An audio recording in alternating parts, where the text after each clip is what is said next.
दुनिया विश्वास नहीं करती है कि स्वर्ग है या नरक है, लेकिन हम लोग स्वर्ग और नरक जो बाइबल हमें स्पष्टता से कहती है, ये दोनों में से एक जगह में आप जाने वाले हैं।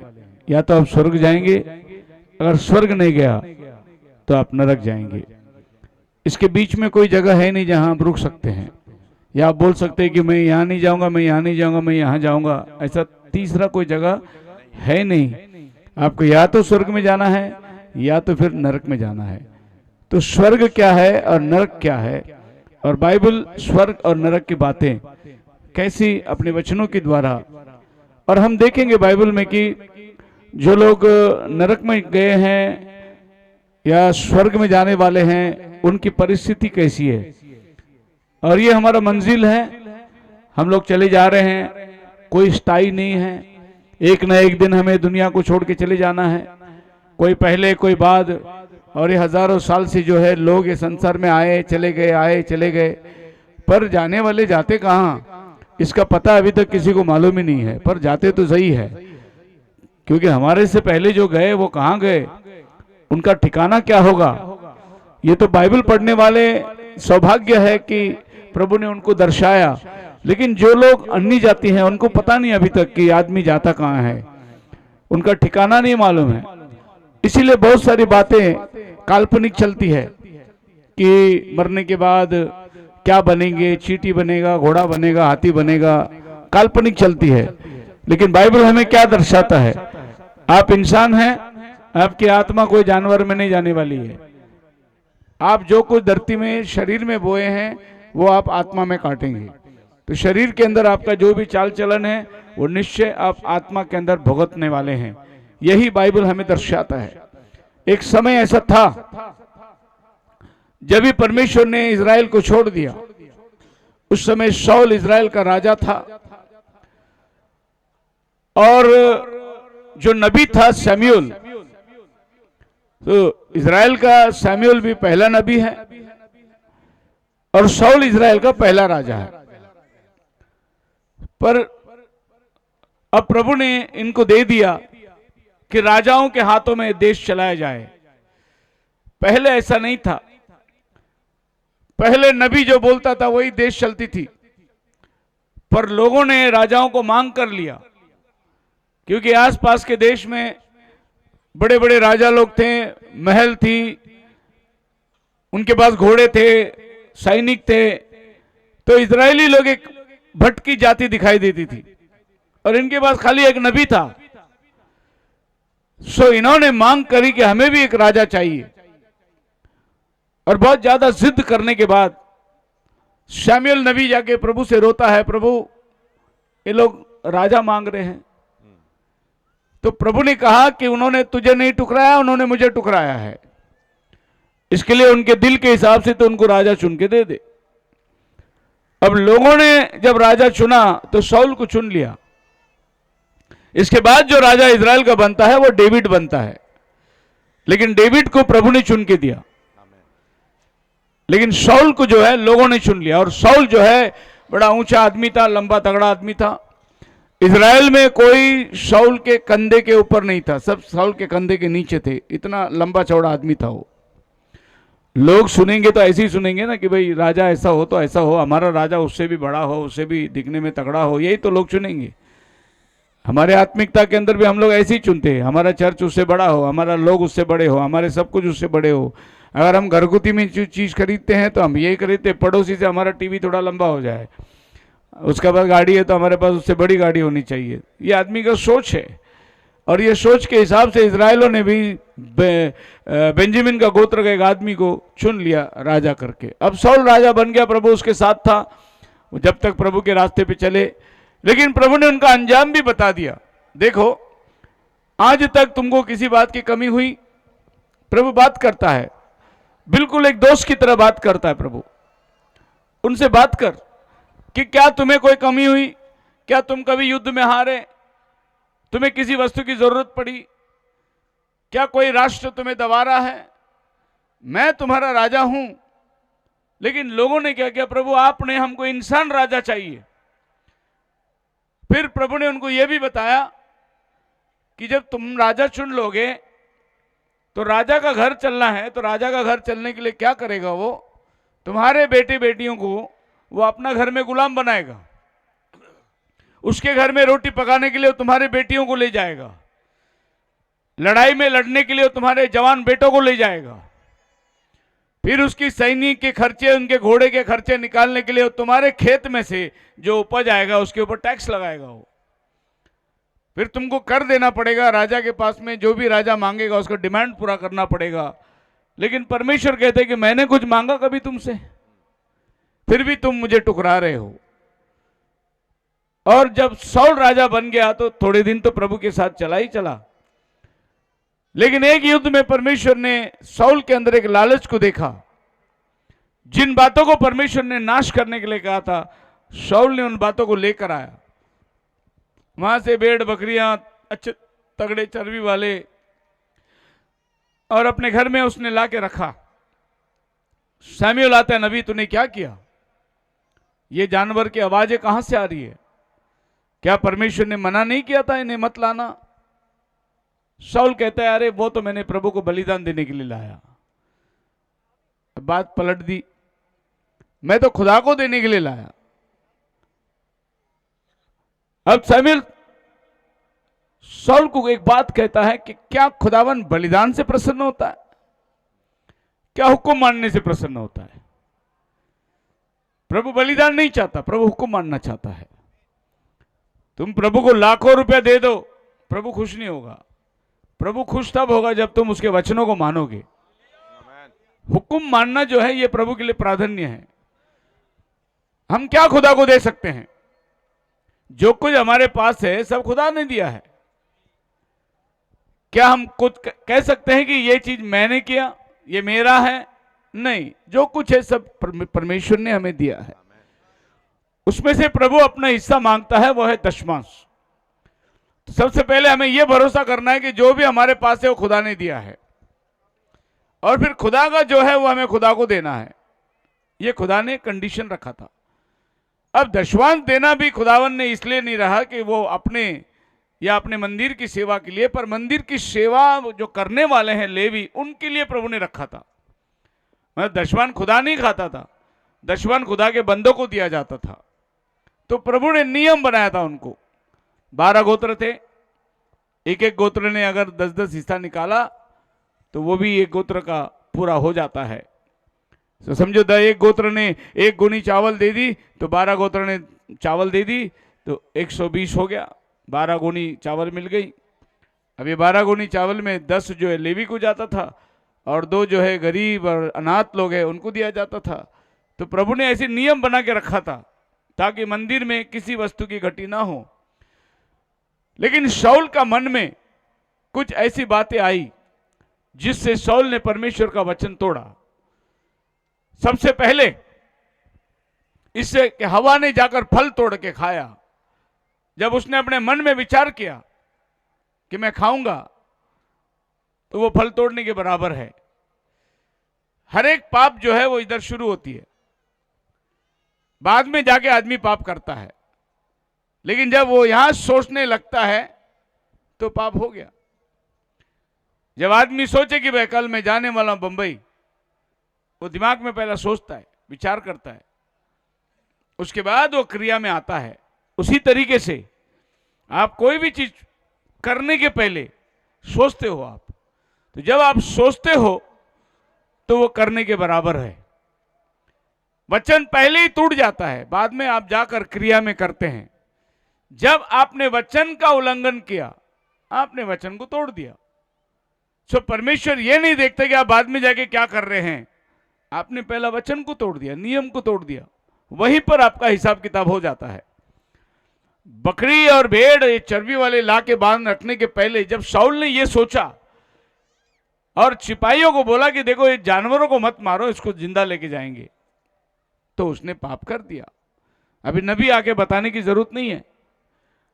अब परमेश्वर ने शाऊल के साथ बात करना छोड़ दिया। एक ऐसा टाइम है कि पुलिस आकर पांति बांध के बैठे हुए हैं और शाऊल घबरा गया। जो परमेश्वर कभी हारने नहीं दिया, उसी परमेश्वर के ऊपर अभी इसको अविश्वास आ गया। क्योंकि जब मन में कपट आती है तो उसके जीवन के अंदर वो जो करना चाहता है वो हारी होगा। ये पहले सोचने लगा, दुश्मन को देख के घबरा गया वो। यही तो प्रभु ने पहले सैमुएल को बोला था कि तुमने कभी हारे? कोई युद्ध तुम्हारे ऊपर हार हुई? कोई तुम्हारे ऊपर चढ़ाई किया? मैं तुम्हें लेके चलता हूं। इन्होंने बोला हमें राजा चाहिए। अब राजा चाहिए तो ले लो राजा। अब राजा इनके ऊपर जोर जबरदस्ती करके, इनके ऊपर टैक्स लगा के इनको बंधुआई कर दिया। अब राजा खुद परमेश्वर के वचन से मुकर गया और राजा फलिस्तियों को देखकर घबरा गया और वो प्रभु से मांगने के लिए सोचा कि प्रभु मैं कल युद्ध में जाऊं तो क्या होगा, तो मेरे साथ हैं। तो प्रभु ने उससे बात करना छोड़ दिया। पुराने नियम में बात करने के 3 तरीके होते थे। आज भी बात करने के परमेश्वर का आपका पास तरीका है। आपका हर प्रार्थना का जवाब प्रभु नहीं देगा। आपको प्रार्थना करने का ढंग होना बहुत जरूरी है। बाइबल कहती है याकूब का 5 अध्याय में, यदि तुम में कोई बीमार हो तो कलीसिया के प्राचीनों को बुलाओ, तेल मलकर उसके लिए प्रार्थना करो, विश्वास की प्रार्थना से रोगी बच जाएगा। यह तरीका है प्रार्थना का। प्रभु ने ऐसा करो करके बताया। फिर आप बोलोगे मैंने प्रार्थना किया था, प्रभु ने मेरा सुना ही नहीं। प्रभु ने बताया प्रार्थना कैसा करना है। प्रभु सबकी प्रार्थना सुनता है, लेकिन प्रभु प्रार्थना सुनने के पहले आपका तरीका देखता है कैसा करता है। हमारे चर्च में एक बार बहुत साल पहले की बात, एक ब्रदर आए, बोले पास्टर जी मैंने प्रार्थना करी 3 दिन उपवास रख के कि बारिश ना आए, क्योंकि मेरे घर में काम चल रही थी। तो मैंने मेरे घर के सारे फर्नीचर माले के ऊपर रखा था, टेरेस पे, और बरसात का मौसम हो गया। तो उसने बोला मैंने 3 दिन फास्टिंग करी, बोली प्रभु बारिश न गिरे, मेरा सामान बिक जाएगा। और ऐसा हुआ, तीसरा दिन इतना जोर से बारिश गिरा, सारा सामान बिक गया। बोले प्रभु ने मेरी प्रार्थना नहीं सुनी। तो मैंने कहा प्रभु ने आपकी प्रार्थना इसलिए नहीं सुनी कि आप प्रार्थना कर रहे प्रभु बारिश मत भेज, मेरा फर्नीचर गीला हो जाएगा। लेकिन देश में हजारों किसान प्रार्थना कर रहे प्रभु बारिश भेज, हमने बीज बोया। तो प्रभु हजारों किसानों का प्रार्थना सुनेगा या तेरा सोफा फर्नीचर की प्रार्थना सुनेगा? तो परमेश्वर प्रार्थना सुनता है, पर अगर वो प्रार्थना तुम्हारा ढंग से ना हो तो तुम्हारी प्रार्थना का जवाब नहीं मिलता। वैसे हमारे जीवन में बहुत सारे अनसुनी प्रार्थना है। अब हम जानते हैं कि मैंने प्रभु से इतने साल से ये मांगा, मेरे अभी तक हुआ नहीं। कुछ प्रार्थना है प्रभु दे देता है जवाब में, लेकिन कुछ प्रार्थनाएं हैं जो प्रभु नहीं देता। उसका कारण जानना बहुत जरूरी है।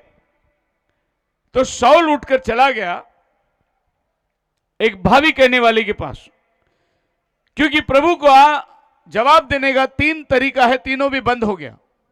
उसमें 6वां वचन पढ़िए। हाँ हाँ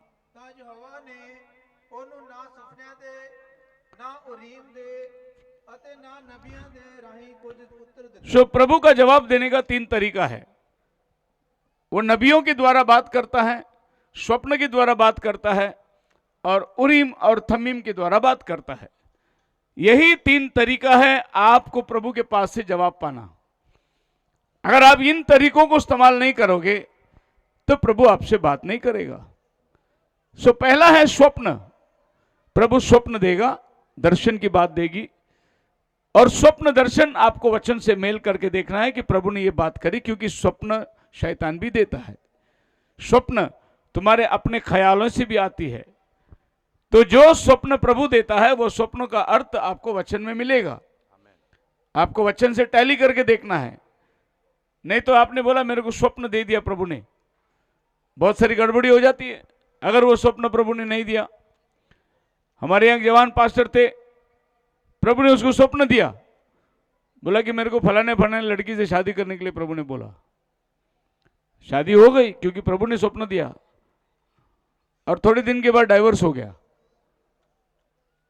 अभी प्रभु जो स्वप्न दिया हो उसमें डाइवोर्स नहीं होना चाहिए, लेकिन डाइवर्स हो गया, इसका मतलब स्वप्न किसने दिया? आपको समझ में आना चाहिए कि जो प्रभु का जो काम है वो कभी रुकता नहीं। प्रभु का काम आपको आशीष में आगे लेके चलता है। लेकिन यहां पर क्या हो गया, धोखा हो गया उनके साथ। फिर डाइवर्स देने के कुछ दिन के बाद, उसके बाद प्रभु फिर से स्वप्न दिया कि तू जाके उससे शादी कर ले, और फिर से आकर उससे शादी कर ली उसने। अभी आप सोचने वाली बात है कि आदमी प्रभु का स्वप्न को अपने हिसाब से लेता है कि परमेश्वर ने स्वप्न दिया, और परमेश्वर का स्वप्न को ऐसा सोचता है कि जैसे परमेश्वर ने मुझे जवाब दिया। सो ये बात ध्यान में रखना है कि परमेश्वर ने ही बात किया या फिर शैतान ने बात की। कभी कभार स्वप्न ऐसा भी होता है जैसे हम दिन भर में कुछ बातें सोचते रहते हैं, और फिर शाम को जब हम नींद में रहते हैं तो वही बात हमारे सामने आती है। वो हमारा विचार है, हमारा सोच है, वो हमारा ख्याल है जो हमारे को स्वप्न बन के आती है। परमेश्वर जब स्वप्न देता है तो वो स्वप्न आपको उसके वचन में मिलेगा, और परमेश्वर वचन के अनुसार आपसे बात करेगा। आप मेरे साथ हैं? सो ये जो स्वप्न है, ये स्वप्न शाऊल को कोई जवाब नहीं। दूसरा स्वप्न था भविष्यद्वक्ता। एक भविष्यद्वक्ता के पास जाकर अपनी समस्या बताना है, भविष्यद्वक्ता प्रभु से पूछकर आपको बताएगा। लेकिन यहां पर कोई भविष्यद्वक्ता है ही नहीं। एक ही भविष्यद्वक्ता सैमुएल, वो भी मर गया। अब किसके पास जाए? जो खुदा से हमको जवाब देने वाला वो जिंदा ही नहीं है। प्रभु ने उसको उठा लिया। इसका मतलब भविष्यद्वक्ता भी नहीं जो स्वप्न का अर्थ बता सके। देखिए, अंतिम दिनों के संदेश की और संस्थाओं के संदेश में फर्क क्या है? फर्क यह है, अंतिम दिनों के संदेश वालों के पास एक भविष्यद्वक्ता था, उसका संदेश है हमारे पास। लेकिन संस्था वालों के पास में कोई भविष्यद्वक्ता नहीं है। उनके रीत और रिवाजों पर वो चलते हैं। लेकिन आपके लिए और हमारे लिए एक भविष्यद्वक्ता था जिसने सारी बातें, अब कोई भी चीज, कोई भी समस्या, कोई भी वचन का उल्हाना आप नबी के संदेश से ले सकते हैं। नबी ने उन बातों को आपके लिए सब देख के चला गया। मैं बार बार ये बात को कहता हूं, फारो की सेना डूब मरी क्योंकि उनके पास भविष्यद्वक्ता नहीं था। लेकिन इजरायली लोग पार कर दिए लाल समंदर क्योंकि उनके साथ भविष्यद्वक्ता था। एक भविष्यद्वक्ता का होना उतना ही महत्व है। पिछले सतकोहा के 3-4 मीटिंग के अंदर मैंने भविष्यद्वक्ता के ऊपर ही बात किया। भविष्यद्वक्ता हमारे लिए कितना महत्व है और कितना जरूरी है। अब यहां पर भविष्यद्वक्ता नहीं तो शाऊल जाएगा किसके पास?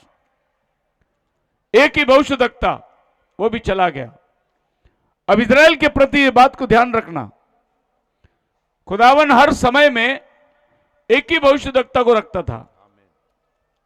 2 भविष्यद्वक्ता कभी भी काम नहीं करते। एक भविष्यद्वक्ता आने के पहले दूसरा भविष्यद्वक्ता निकलता है। कोई भी समय के अंदर खुदावन ने 2 नबियों को साथ में रख के काम नहीं किया। हां, आप पढ़ सकते हैं, छोटे छोटे नबियां थे कलीसिया के अंदर या इजराइल के बीच में, लेकिन जब प्रभु मेजर भविष्यवाणी करता था वो मेजर प्रॉफिट लोग के द्वारा करता था। और खुदावन हर में एक आदमी के साथ डील करता है। एक युग में एक ही भविष्यद्वक्ता आता है। लोग अलग अलग भविष्यद्वक्ता को अपनाते हैं। सो इस 20वीं सदी में प्रभु ने एक ही भविष्यद्वक्ता को भेजा, और भविष्यद्वक्ता 20वीं सदी में नहीं होंगे। पर अगर आप टीवी चैनल खोलेंगे आज, तो जितने भी अफ्रीका के अंदर प्रचार करते हैं सब भविष्यद्वक्ता ही है। सब प्रॉफिट प्रॉफिट प्रॉफिट प्रॉफिट नाम है उनका। ये भविष्यद्वक्ता वो भविष्यद्वक्ता नहीं जिसके बारे में मैं बात कर रहा हूं। अब देखिए, यूहन्ना बपतिस्मा देने वाले के जीवन को, जब यीशु मसीह को उसने आते देखा, यीशु मसीह खुद एक भविष्यद्वक्ता है। यूहन्ना बपतिस्मा देने वाला भी एक भविष्यद्वक्ता है।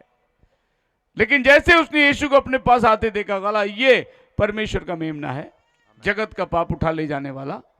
और वो कहता है कि अब वो बढ़े मैं घटूं, क्योंकि 2 व्यक्ति एक टाइम पे काम नहीं कर सकते। यीशु आया तो जॉन गया। हमारा नबी भी एक महत्वपूर्ण बात 1963 में बोल के गया। जब प्रभु बादल में आया था तो प्रभु क्या कहता है नबी के द्वारा, गौर से सुनो। नबी ने बादल का तस्वीर लेके कलीसिया में दिखाया, बोले ये प्रभु यीशु मसीह का चेहरा है। और नबी कहता है कि अब ये आ गया, मैं जा रहा हूं। क्या बोला उसने? अब ये आ गया, मैं जा रहा हूं। जैसे 1963 में बादल में प्रभु को देखा, 7 मोहरों का भेद मिला, प्रकाशन मिली, अब नबी बोलता है मेरा सेवा खत्म हो गया। क्योंकि हम 2 व्यक्ति एक टाइम पे धरती में नहीं रह सकते। अब वो आ गया, मैं जा रहा हूं। वह बढ़े, मैं घटूं। जैसे यूहन्ना बपतिस्मा देने वाले ने बोला, वैसे ही इस 20वीं सदी का नबी ने भी बोला, और उसका सेवा घटता चला गया। 1963 के बाद आप देखोगे तो नबी की सेवा कैसे आपको पहचानने में आती है। 1933 में प्रभु ने उसको उठाया। उस ओहायो नदी में बपतिस्मा देने के टाइम आकाशवाणी हुई, जैसा यूहन्ना का संदेश आगे गया था मेरे आने के पहले, वैसा तेरा संदेश आगे जाएगा। बहुत से लोग कहते हैं कि यीशु के दूसरे आगमन के टाइम भाई ब्रनम जिंदा रहना चाहिए। ऐसा भाई ब्रनम को प्रभु ने आकाशवाणी नहीं दिया। प्रभु ने यह दिया, तेरा संदेश जाएगा, मतलब तू नहीं रहेगा लेकिन तेरा संदेश आगे जाएगा। और आज देखो उसका संदेश ही चल रहा है ना आगे। नबी नहीं है लेकिन उसका मैसेज चल रहा है हमारे पास। और यही आकाशवाणी 1933 में हुई थी। फिर प्रभु ने नबी को 1933 से बाहर निकाला, जब वो एक बैप्टिस्ट का पास्टर था, और उसको बाहर निकाला और प्रभु ने उसको सुसमाचार का वरदान। और 1933 से लेकर 1965 तक, 1963 तक प्रभु ने उसको सुसमाचार के लिए वापरा, पूरी दुनिया में वापरा उसको। और 1963 के बाद प्रभु उसको वापस कलीसिया में लेके आया। और अब की बार जो प्रभु ने बात किया वो खाली दुल्हन के लिए बात किया, लेकिन 33 से लेके 63 तक जो बात हुई वो दुनिया के लिए थी।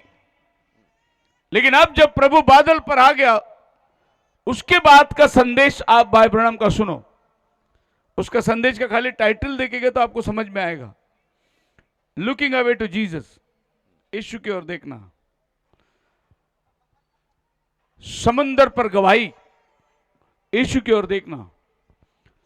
1963 के बाद में भाई ब्रनम ने जो भी मैसेज प्रीच किया, उसका पूरा मुकाम जो था, यीशु को देखो, बस यीशु को देखो, यीशु को देखो। उसका उद्देश्य था कि वो आ गया, अभी मुझे मत देखना, अब वो बढ़े मैं घटूं। और नबी अपनी सीन से निकलता है। कई नबियों के समय जो लोग गवाही देते थे, उनके बारे में हमने कई गवाही सुनी है कि आखिरी मीटिंग जो भाई ब्रनम की हुई थी, आप सबको मालूम है, प्रभु भोज का उसने आखिरी सभा लिया था। और वो प्रभु भोज की सभा लेने के टाइम, आखिरी सभा होने के बाद, वो गवाह जो वहां मौजूद थे वो बताते हैं कि भाई ब्रनम नीचे उतर गए, स्टेज में से नीचे उतर गए, फिर वापस ऊपर आए और अपना रुमाल निकालकर सबको दिखाया उन्होंने। और ये भाई ब्रनम के जीवन में पहली ऐसी किस्सा थी कि स्टेज से उतरने के बाद वो वापस आए स्टेज में। क्योंकि वो संदेश देने के बाद जब स्टेज से नीचे उतर गए, उनको पता चला कि ये तेरा आखिरी मीटिंग है, तो वो वापस आए ऊपर और अपना रुमाल लेकर के उसने लोगों को साइन किया। इसका मतलब मैं जा रहा हूं, ये मेरी आखिरी सभा है। उसने पहले ही बता दिया। अब लोग बोलेंगे उसका एक्सीडेंट हो गया, नबी था, पर प्रभु ने उसको पहले ही बता दिया कि कैसा ये सभा तेरा आखिरी सभा है। और उसकी एक्सीडेंट जो हुआ वो एक रोमन कैथोलिक के हाथ से हुआ। ये भी प्रभु ने उसको पहले ही बता दिया था कि तेरा मौत जो है रोमन कैथोलिक के हाथ से होने वाला है। अब ये दरिया था नबी का, ये धरती से निकलना।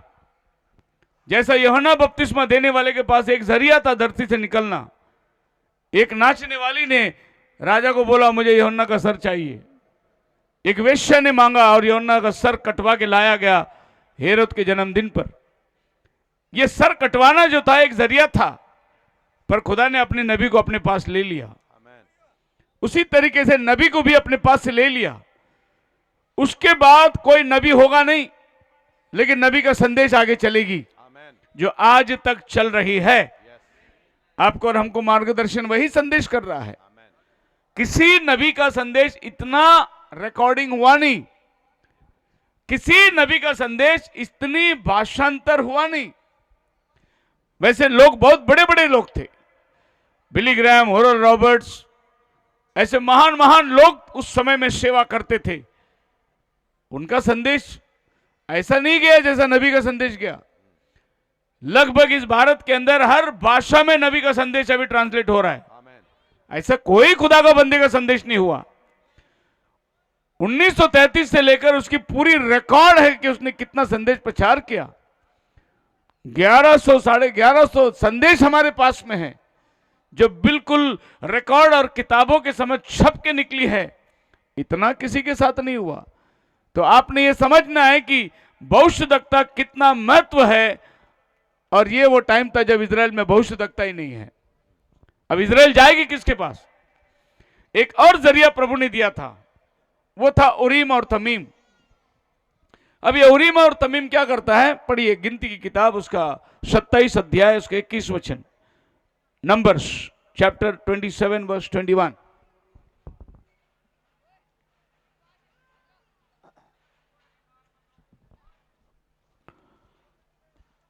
प्रभु ने बताया उरीम से जवाब कैसे पाना है।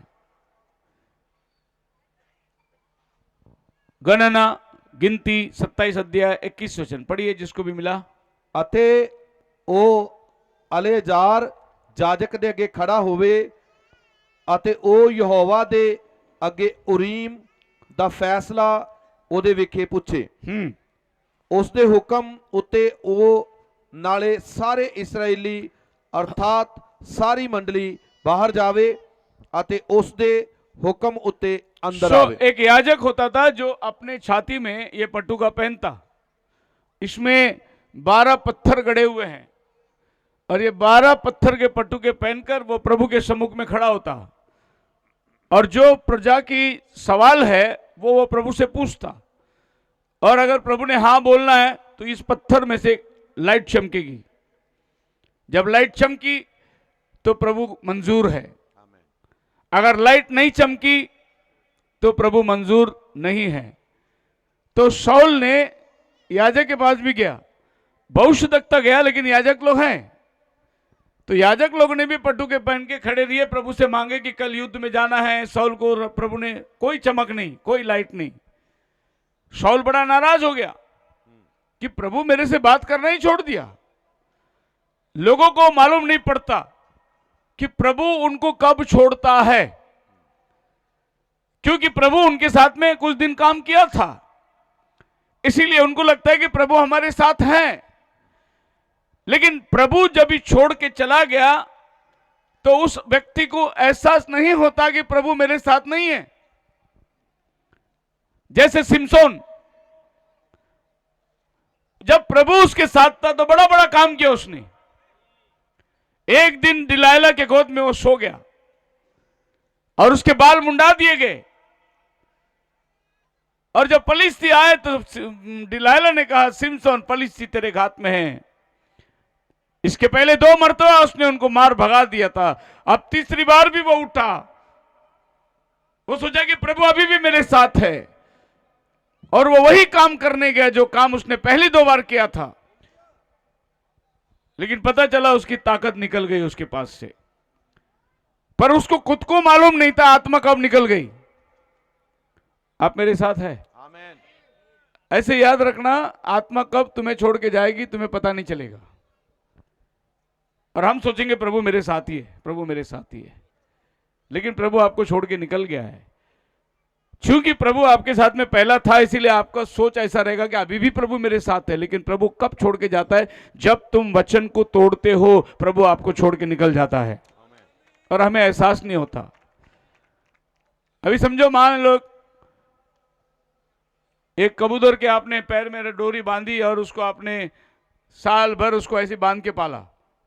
कबूतर को उसके पैर में डोरी थी और साल भर तुमने उसको बांध के पाला। उसके बाद आप सोचो कि उसको खोल के छोड़ो, उसको उड़ने बोलो, नहीं उड़ेगा, वो वहीं घूमता रहेगा, क्योंकि उसके ख्याल में यही अभी भी मेरा पैर बंधा हुआ ही है। वो उधर ही घूमता रहेगा, उड़ेगा नहीं वो। आपको मालूम है इतनी बड़ी हाथी होती है और उसको कंट्रोल करने वाला एक 4-5 फुट का आदमी होता है। वो हाथी ने सोचा तो आदमी को फूंक डालेगी, लेकिन वो आदमी क्या करता है, एक छोटा सा उसके हाथ में हथियार है और ये हथियार से लेकर उसको डराता है। हाथी को लगता है कि इसके पास ताकत बहुत होगा। अगर इसने कभी हाथी को मार दिया समझो, तो हाथी को अंदाज आएगा इसकी ताकत कितना है, ये तो मेरे बदन में मक्खी निकालने की ताकत है। तो आखिर हाथी उसकी बात नहीं सुनेगी। इसके लिए यह उसको मारता भी नहीं है, खाली हुक्म हाँ ऐसा डराता है उसको। तो हाथी डर जाते, बाप रे इसके पास ताकत बहुत होगा करके। क्योंकि उस हाथी को बचपन से एक खूंटी जमीन में गाड़ कर उसको रस्सी बांध के रखा है। इतनी सी लोखंड है जो जमीन में खोद के उसके साथ उसको बांध के रखा हुआ है। अब वो हाथी ने सोचा एक झटके मारे तो उखड़ के आ जाएगा, लेकिन वो हाथी मारता नहीं है झटका, क्योंकि बचपन से वो हाथी के पैर में वो रस्सी रहता है। और बचपन से जब वो छोटा था तभी उसके बाद ताकत नहीं थी, लेकिन अभी तो वो बड़ा हो गया, अभी ताकत है, लेकिन वो कभी अपनी ताकत को आजमाइश नहीं करी, वो बंधा हुआ ही रहता है। ऐसा ही खुदा के लोग भी होते हैं। लगता है कि अभी भी खुदा मेरे साथ है, लेकिन खुदा उसको छोड़ के कब का निकल चला गया। आप मेरे साथ हैं? हालेलुया। अगर आपने खुदा के चुनावट के अंदर काम करते हैं तो काम करते रहिए। जिस दिन आपका ये लालसा खत्म हो गई खुदा के चुनावट के तरफ में और संसार के तरफ में देखने लगे, तो प्रभु आपको सब दे देगा संसार का, लेकिन आपके पास से सेवा वो ले लेगा। जैसे रिटायरमेंट होती है, आदमी 60 साल का उम्र हो गया, गवर्नमेंट उसको पेंशन चालू कर देती है, रिटायरमेंट कर देती है, उसको घर बिठा देती है। उसी तरीके से प्रभु की सेवकाई के अंदर भी प्रभु आपको रिटायर कर देगा। लेकिन हाँ, आपने काम किया प्रभु के साथ में 20-30 साल, तो प्रभु आपको पेंशन भी देता है, आपको अच्छा घर, अच्छा गाड़ी, एक अच्छा घोड़ा सब बना के प्रभु दे देगा। लेकिन जो सेवा है वो आपके हाथ से प्रभु ले लेगा, वो किसी और को दे देगा जिसका मन सेवा में लगा हो। बाकी ये संतुष्ट हो गया। मैंने ऐसे भी पास्टर लोग को देखा, जब भी घर पे जाओ उनके काजू बादाम पिस्ता खाते, कभी बाहर नहीं निकलते, लेकिन बोलेंगे तो बोलते कि बुढ़ापा में ताकत मांगता ना सेवा करने के लिए, इसके लिए हम लोग काजू पिस्ता बादाम खा रहे हैं, और जवानी में सो रहा है। वो बुढ़ापा में ताकत मांगता करके अभी अपनी ताकत को मजबूत कर रहा है। एक ब्रदर मुझे मैंगलोर में बुलाया था, बपतिस्मा सब हो गई, उसको हम लोग ने प्रभु के आशीष में अभिषेक किया प्रभु की सेवा करने के लिए। दूसरी बार हम जब उसके पास गए तो उसने बोला, आओ पास्टर जी मैं आपको मेरा बाग दिखाता हूं। बड़े 15 एकड़ जमीन थी और उसने उसमें रबर का झाड़ लगाया था।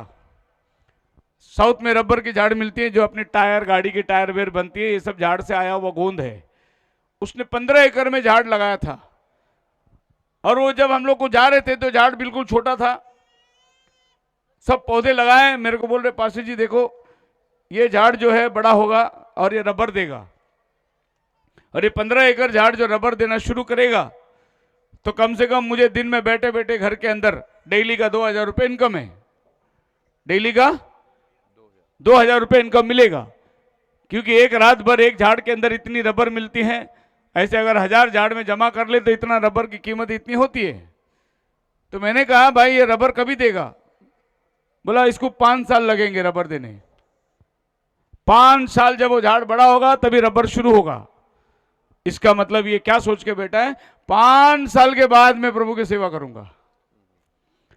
उसने अपनी इंतजाम करके बैठा है। और 5 साल के बाद क्या पता चला, ये बंदा खुद ही प्रभु में नहीं है। तो तुम्हारा प्रभु का सोच ऐसा है कि मेरे को इतना साल के बाद प्रभु मेरे को साथ देगा, प्रभु मेरे को उठाएगा, प्रभु मेरे को चलाएगा। नहीं नहीं, कम से कम देखो ये घर के इंतजाम, घर के राशन पानी, घर के सब भाड़े वाड़े सब मिल जाए और फिर मैं प्रभु की सेवा में जाए तो कोई दिक्कत नहीं होगी। अरे प्रभु ने मत्ती 6 में लिखा है, पहले उसके राज्य की खोज कर। ये सब बातें प्रभु तुझे चाहिए वो देगा, लेकिन लोग पहला वो खोज करते हैं। अब बाइबल कॉलेज की हालात देख लो। जब बाइबल कॉलेज से एक पास्टर निकलता है, उसको सर्टिफिकेट मिलता है, पास्टर बन गया। अभी वो क्या करता है, यह सर्टिफिकेट लेके जाके संता को देता है। फिर संता वाले सर्टिफिकेट पढ़ते हैं, इतना पढ़ाई किया है, इतना है, इतना कोर्स किया है। फिर उनको पास्टर चाहिए कोई नए चर्च के लिए, फिर इसको हायर करते हो लोग। और वहां बोला जाता है कि भाई साल का तेरा सालाना जो है 5 लाख रुपए मिलेगा, तुझे गाड़ी मिलेगी, तुझे पेट्रोल मिलेगा, तेरे बच्चों का खर्चा होगा, तेरे घर के लिए लाइट बिल, पानी बिल जो भी है वो देंगे। इस तरीके से वो एग्रीमेंट साइन होता है कि भाई इतना साल के लिए मेरे को एग्रीमेंट पक्का हो गया। जैसे एक आदमी दुबई जाता है, 2 साल का एग्रीमेंट साइन करके जाता है, वैसे एक पास्टर संता जुड़ता है ना, वो एग्रीमेंट साइन करके संता जुड़ता है। अभी आप बताओ कि उसकी पूरी जिंदगी में वो सेवा संता का करेगा क्या प्रभु का करेगा? इसीलिए आज हमारी सेवा की हालत ये है। अगर हर आदमी जो पुलपिट के पीछे खड़ा है, नबी कहता है प्रभु का चुना हुआ होता, तो ये हिंदुस्तान क्रिस्तान बन गया होता। लेकिन आज पुलपिट के पीछे जो खड़े हैं वो संताओं के नौकर खड़े हुए हैं। प्रभु की बुलाहट उनके पास नहीं, क्योंकि उन्होंने एक एग्रीमेंट साइन करके रखा है। मैं प्रभु का धन्यवाद देता हूं कि अंतिम समय के अंदर प्रभु ने पूरी आजादी रखी है, कोई किसी की बंदिश में नहीं। प्रभु ने उसको बुलाया, वो प्रभु के आश्रय चलता रहेगा। तो यहां पर उरीम और थमीम ने भी जवाब नहीं दिया। अब राजा आकर अपने घर में उलझन में पड़ा है। कभी का बार ऐसा होता है कि प्रभु ने मेरी प्रार्थना का उत्तर नहीं दिया। प्रभु ने मुझे राजा बनाया, प्रभु ने मुझे चुना, मेरा अभिषेक हुआ, मैं नबी के साथ चलता था, मैं नबी की बात मानता था, लेकिन आज प्रभु मेरी बात क्यों नहीं सुन रहा है? यह सोचने वाली बात है और आदमी को मजबूर करता है कि आज प्रभु की बात क्यों नहीं सुनता है। क्योंकि तेरे मन में अभी खोट आ गई, तेरे मन के अंदर आज संदेश के प्रति, प्रभु के प्रति आलसीपना आ गई। अब तू वो काम नहीं करने पाता जो काम के लिए प्रभु ने तुझे चुना है। सो राजा शौल की परेशानी हो गई। उसके पास एक तरकीब आई। 7 और 8 वचन आप पढ़ेंगे तो एक औरत को ढूंढता है जो जादूगरनी है। जद शाऊल ने ਆਪਣੇ ਟਹਿਲਿਆਂ ਨੂੰ ਆਖਿਆ, ਮੇਰੇ ਲਈ ਕੋਈ ਅਜਿਹੀ ਤੀਵੀਂ ਭਾਲੋ ਜਿਹਦੇ ਵਿੱਚ ਭੂਤ ਮਿੱਤਰ ਹੋਣ ਜੀ, ਜੋ ਮੈਂ ਉਹਦੇ ਕੋਲ ਜਾਵਾਂ ਅਤੇ ਉਸ ਕੋਲੋਂ ਪੁੱਛਾਂ। ਸੋ ਉਹਦੇ ਟਹਿਲੂਆਂ ਨੇ ਉਹਨੂੰ ਆਖਿਆ, ਵੇਖੋ ਏਨ ਦੌਰ ਵਿੱਚ ਇੱਕ ਤੀਵੀਂ ਹੈ जिस ਦਾ ਭੂਤ ਮਿੱਤਰ है। सो शाऊल ने, सुनिए मैं क्या बताना चाहता हूं, मैं उदाहरण ले रहा हूं इसकी, लेकिन बात मैं आज की वास्तविक स्टोरी बता रहा हूं, आज की जिंदगी जमाना जो चलता है उसके बारे में बता रहा हूं। उदाहरण मैं यहां से ले रहा हूं। शाऊल कहता है कि मुझे ऐसे व्यक्ति के पास ले जाओ जो मेरे लिए नबी को बुलाए, जो मर गया था उसको बुलाए और मैं उससे सलाह मशुरा कर सकूं। अब देखो शाऊल का क्या कदम हुआ था। यही शाऊल ने, जो जादू करनी लोग हैं, भूत प्रेत करे और मरे हुए आत्मा से बात करने वालों को, शाऊल ने उनको निकाल दिया था राज्य से। यहोवा की वाणी थी। लेकिन आज यही शाऊल मजबूर हो गया और उनको ढूंढ रहा है, कोई भूत प्रेत को बुला, मैं उनसे बात कर सकता हूं, मैं उससे पूछ सकता हूं। अभी वो औरत कहती है 9 वचन में, जद तद उस ਤੀਵੀਂ ਨੇ ਉਹਨੂੰ ਆਖਿਆ, ਵੇਖ ਤੂੰ ਜਾਣਦਾ ਹੈ ਭਈ शाऊल ने की ਕੀਤਾ। तू जानता है शाऊल ने क्या किया था? ਕਿਉਂਕਿ ਉਹਨੇ ਉਹਨਾਂ ਨੂੰ ਜਿਨ੍ਹਾਂ ਦੇ ਭੂਤ ਮਿੱਤਰ ਸਨ, ਦਿਓ ਯਾਰਾਂ ਨੂੰ ਦੇਸ਼ ਵਿੱਚੋਂ ਮੁਕਾ ਸੁੱਟਿਆ। और वो औरत शाऊल से बात कर रही है। शाऊल उसके सामने अपने आप को चादर लपेट कर छिप के उसके साथ भेष बदल के बात कर रहा है। वो औरत कहती है, अरे तुम्हें मालूम है शाऊल ने क्या किया था? इसी देश में से सबको निकाल दिया था और आज तुम बोल रहे हो हमारे लिए ये करें। अब शाऊल, उसका ही काम वो औरत उसको दोबारा करके बता रही है। शाऊल ने ऐसा किया था, अब की बार तो भी शाऊल को बुद्धि खुलनी चाहिए थी। अरे मैंने ऐसा किया था, आज मैं ऐसा नहीं करना चाहिए। लेकिन शाऊल अंधा हो चुका है। वो औरत याद दिला रही है कि शाऊल ने क्या कहा, शाऊल ने क्या किया था। लेकिन शाऊल उसको कहता है कि मैं वायदा करता हूं ये बात शाऊल तक नहीं जाएगी, तू मेरे लिए काम कर देना। सो शाऊल ने उसको शपथ दिलाई कि ये काम नहीं जाएगा, चिंता मत कर, तू मेरे लिए काम करके देना। जबकि परमेश्वर ने लेवी व्यवस्था 19वां अध्याय 31 में लिखा था कि कोई मीडियम्स, कोई भविष्यवाणी करने वाले, कोई जादू टोना करने वाले तुम्हारे बीच में ना हो, ये प्रभु ने ऑलरेडी आज्ञा दे दी। लेकिन शाऊल उसके पार होकर चला गया। अब मजबूरी शाऊल का अपने पास है कि वो वचन को किद हद तक भी पार कर सकता है। प्रभु ने यशायाह 8 अध्याय का 19 वचन में ये बात कही थी, inquire of the mediums and the necromancers who chirp and mutter should not a people inquire of their God। जो लोग भूत प्रेत परिस्थिति, क्रिस्टल बॉल, ऐसे जादू टोना के काम करते हैं, ऐसे लोग खुदा से बात ना करें, अपने खुदा से ऐसे लोग ना पूछे। ये प्रभु ने ऑलरेडी नियम बना के उनको दे दिया था। लेकिन ये सब नियम को उल्लंघन करके इज़राइल का राजा एक भूत प्रेत करने वाले के सामने खड़ा हुआ है। अभी आपको समझ में आनी चाहिए कि शाऊल किस हद तक पार कर दिया। उसको प्रभु ने जताया भी, उसके पास वचन भी आया, लेकिन वो उसको अनाकानी किया और वो आगे बढ़ रहा है। आप मेरे साथ हैं? आमीन, हालेलुया, हालेलुया। अब आप उसके 10 वचन में जाइए। तद शाऊल ने यहोवा दी सौं चुक के आख्या, भई जिਉਂਦੇ यहोवा दी सौं, इस गल दा तैनू कुछ दंड ना मिलेगा। हाँ, तद ओ तीवी बोली, मैं तेरे लिए किस नू मंगावां? ਉਹ बोलिया, मेरे लिए सैमुअल ਨੂੰ ਮੰਗਵਾ। जिस वेले उस तीवी शाऊल ने वायदा किया इस काम के लिए तुझे कोई दंड नहीं मिलेगा। अब औरत पूछती है, मैं तेरे लिए किसको बुलाऊं? माए, सोचिए, विचार करिए। अगर शाऊल कहता था कि ईसा को बुला, तो ईसा भी आता था। अगर वो कहता अब्राहम को बुला, तो अब्राहम भी आता था। क्योंकि ये सब खुदा के बंदे लोग एक ही जगह बैठे हुए हैं, किसको भी बुला। इसके लिए उसने पूछा, मैं तेरे लिए किसको बुलाऊं? अब उसको किससे संबंधित है? मेरे युग में जो भविष्यवक्ता था उसी को बुलाना है। Hallelujah, hallelujah. वैसे कलीसिया काल के अंदर मार्टिन लूथर आया था, जॉन वेस्ली आया था, कोलंबो आया था, इरेनियस आया था, लेकिन मेरे लिए कौन आया था? भाई ब्रनम आया था।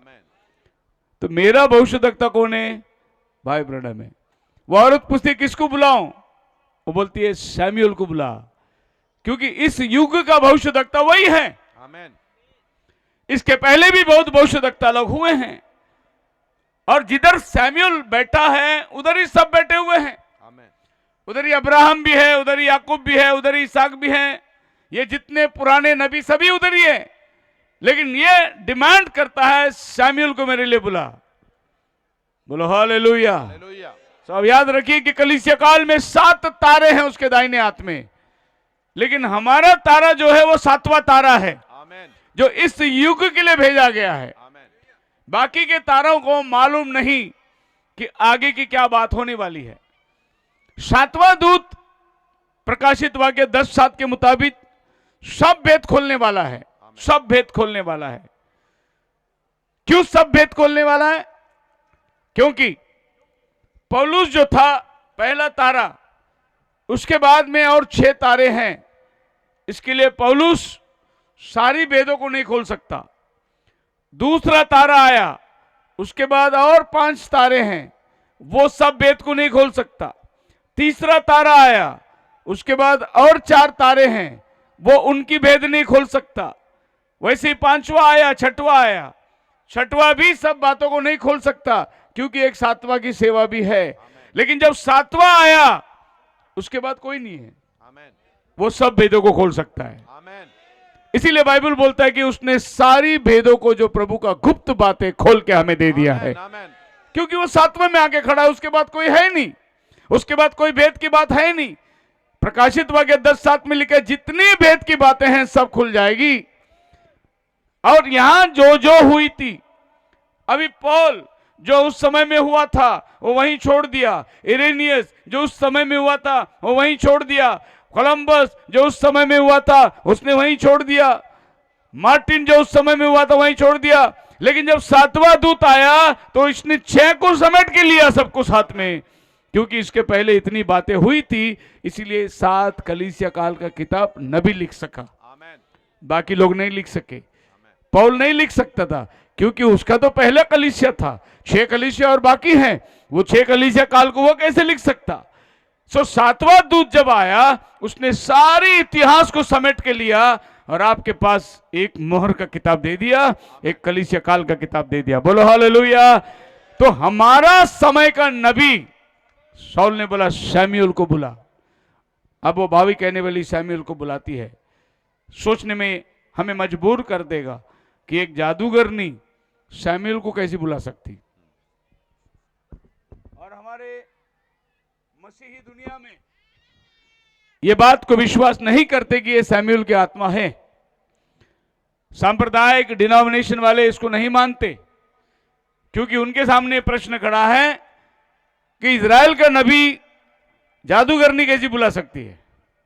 जो दुष्ट आत्मा चलाती है, जो दुष्ट आत्मा का काम करती है, वो पवित्र लोगों की आत्मा को कैसे बुला सकती है। इसीलिए इसको शमूएल की आत्मा करके लोग मानते नहीं। लेकिन ये संदेश वाले उनको मानना है, क्योंकि नबी ने बोला जब बाइबल बोलती है शमूएल आया तो शमूएल ही आया होगा, नहीं तो बाइबल ऐसी बोलती शमूएल के नाम में एक दुष्ट आत्मा आया, ऐसा बाइबल में लिखा होता। लेकिन बाइबल जब बोलती है शमूएल आया तो वो शमूएल ही आया। बोलो हालेलुया। अभी सवाल यह है कि देखिए आप वहां पर क्या लिखा है कि शमूएल कैसे आया। 13 वचन। तद बादशाह ने उसनु आख्या काबर ना तै ठीक डिठा है। उस तीवी ने सौल नु आख्या मैं एक देवते नु धरती विचों चढ़दा वेखदी हां। किधर से आ रहे हैं वो लोग? नीचे से वो लोग ऊपर चढ़ के आ रहे हैं। अभी ये खुदा के बंदे लोग नीचे कैसे? ये लोग नीचे से ऊपर चढ़ के आ रहे हैं। और उस औरत ने देखा कि नीचे से आत्मा ऊपर आ रही है। अब आप देखिए कि ये लोग नीचे से क्यों आ रही है, क्योंकि प्रभु यीशु मसीह जब तक नीचे नहीं गया उस समय तक सभी नबी नीचे ही थे। उनको लेने के लिए वो नीचे जाता है जब 3 दिन उसकी शरीर कब्र में है। प्रभु यीशु मसीह नीचे जाकर इन नबियों को छुड़ा के ऊपर लाता है। उस समय तक ये सारे के सारे नबी लोग किधर हैं? धरती के नीचे है। ओ अभी मैं वो बात आपको बताने आ रहा हूं, स्वर्ग किधर है, नरक किधर है, वो बताने आ रहा हूं। स्वर्ग किसने देखा? अधोलोक कहां है? बाइबल कहता है धरती के नीचे अधोलोक है। बाइबल इस बात की गवाही देती है, जहां आग बुझती नहीं, जहां कीड़े मरते नहीं, ऐसा एक जगह धरती के अंदर है। लेकिन वो धरती के अंदर 2 भाग थी। एक भाग पवित्र लोग रहते थे और एक भाग में वो अमीर आदमी जैसे लोग जलते थे। तो 2 भाग है उसके अंदर। अब हम लोग आगे जाएंगे। शमूएल जब ऊपर आया उससे बात कर रही है। 14 वचन में औरत को पूछती है कैसे दिख रहा है वो। तद ਉਹਨੇ ਉਸ ਨੂੰ ਆਖਿਆ ਉਹਦੀ ਡੋਲ ਦੱਸ। ਉਹ ਬੋਲੀ ਇੱਕ ਬੁੱਢਾ ਮਨੁੱਖ ਉਤਾਂ ਆਉਂਦਾ ਹੈ ਅਤੇ ਚੌਦਰ ਨਾਲ टक्या होया है। हाँ। तद शाऊल ने जाता ओहो शमूएल है।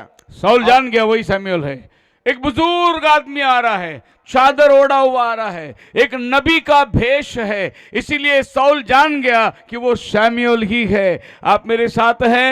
एक नबी का भेष से आप जान सकते हैं वो नबी कौन है करके। आमेन, आमेन। उनका पहरावा से उसने जान लिया कि ये और कोई नहीं, ये शमूएल ही होना चाहिए। और ऊपर 15 वचन में शमूएल सेड टू शाऊल, शमूएल ऊपर आ गया, अभी बातचीत हो रही है उनकी। तद शमूएल ने शाऊल ਨੂੰ ਆਖਿਆ ਤੂੰ ਮੇਰੇ ਸੁਖ ਵਿੱਚ ਕਾਹਨੂੰ ਭੰਗ ਪਾਇਆ? हाँ ਜੋ ਮੈਨੂੰ ਸੱਦਿਆ। जी शाऊल बोलिया मैं बहुत दुख ਵਿੱਚ जी ਪਿਆ ਹੋਇਆ ਹਾਂ। हाँ ਕਿਉਂ ਜੋ ਫਲਿਸਤੀ ਮੇਰੇ ਨਾਲ ਲੜਦੇ ਹਨ हाँ ਅਤੇ ਪਰਮੇਸ਼ਰ ਨੇ ਮੈਨੂੰ ਤਿਆਗ ਦਿੱਤਾ ਹੈ हाँ ਅਤੇ ਕੁਝ ਉੱਤਰ ਨਹੀਂ ਦਿੰਦਾ, ਹੂੰ। ਨਾ ਨਬੀਆਂ ਦੇ ਰਾਹੀਂ ਨਾ ਸੁਪਨਿਆਂ ਦੇ ਰਾਹੀਂ। जी ਇਸ ਲਈ ਮੈਂ ਤੈਨੂੰ ਸੱਦਿਆ ਹੈ, ਜੋ ਤੂੰ ਮੈਨੂੰ ਦੱਸੇ ਵੀ ਮੈਂ ਕੀ ਕਰਾਂ। मैं क्या करूं? कोई नबी है ही नहीं जिसको मेरे को मार्गदर्शन करे। कोई उरीम और थमीम जवाब नहीं दे रही है। कोई स्वप्न और दर्शन की बात है ही नहीं। मैं कहां जाऊं? ਤਦ ਸੈਮੂਅਲ ਨੇ ਆਖਿਆ, ਜਦ ਯਹੋਵਾ ਨੇ ਤੈਨੂੰ ਛੱਡ ਦਿੱਤਾ ਅਤੇ हालेलुया। ਤੇਰਾ ਵੈਰੀ ਬਣਿਆ, ਤਾਂ ਫਿਰ ਮੈਨੂੰ ਕਾਹਨੂੰ ਪੁੱਛਦਾ मैं क्या ਹੈ? कर सकता हूं अभी? जब यहोवा ने ही तुझे छोड़ दिया है तो मैं क्या कर सकता हूं? आप मेरे साथ है? अगर खुदा ने किसी की हाथ छोड़ दिया तो आप गिर गिर के प्रार्थना करो, कुछ नहीं होने वाला है। आप उपवास करके प्रार्थना करो, कुछ नहीं होने वाला है, क्योंकि खुदा ने उसको छोड़ दिया है। एक बार ऐसा हुआ था, एक बार मेरे पास ब्रदर एक लिखे आए, फाइल लिखे आए, प्रार्थना करे, बोले पास्टर जी मैं लोन के लिए जा रहा हूं, बैंक में मेरा लोन पास हो जाना चाहिए। और वो कागजात के लिए हमने प्रार्थना करी, बोले जाओ, और बैंक में जाके कागजात दी, बाद में फोन रिजेक्ट हो गया, फाइल वापस मिल गया। वो बंदा वापस आया चर्च में, बोले पास्टर जी मैं प्रार्थना करके गया था, मेरा फाइल रिजेक्ट हो गया। तो मैंने उसको एक सवाल पूछा, मैं बोला फाइल में सारे कागजात ओरिजिनल थे ना? नहीं, मैंने एक सर्टिफिकेट डुप्लीकेट बनाया था। अभी डुप्लीकेट सर्टिफिकेट में तो प्रार्थना करवाएगा तो प्रभु कैसे पास करेगा? तेरे कागजात तो सही होना जरूरी है नहीं?